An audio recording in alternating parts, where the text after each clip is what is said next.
Hey guys, Brian Grossman here with the National Deer Association.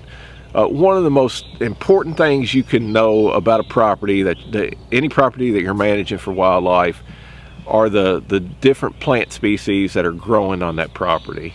Having that information is key in being able to make management decisions about what you want to keep and what you want to manage for, and maybe what you want to get rid of. If you have some non-native invasive species like this Chinese privet here that I got to get under control on my own property, the only way you'll know that is by being able to get out there in the field and identify those.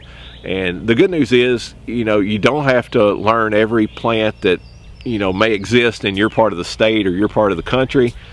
You can do that over time, but really you can just start out with a couple of very helpful tools that I'll talk about here in a minute.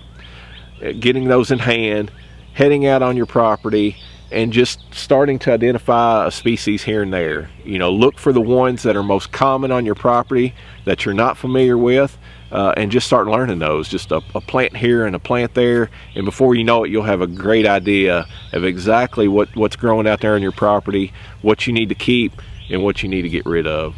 Now, as far as tools to help you do that, the primary one is a good field guide for plants in your area. Make sure it's specific to your state or your region of the country. There's a lot of great ones out there. Here in Georgia, I use one about the southeast plants, or the southeast region of the country. Not only does that one identify or help you identify the plants in this part of the country, but it also tells you their wildlife value, whether or not they provide any benefit to wildlife, whether or not the deer prefer to browse on that particular plant. A lot of great information. So get you one of those for your part of the country. And then secondly, there's a lot of great free apps out there available for your smartphone that'll help you identify these plants as well. I use one called iNaturalist that I've been pretty happy with. I know there's another popular one called Plant Snap.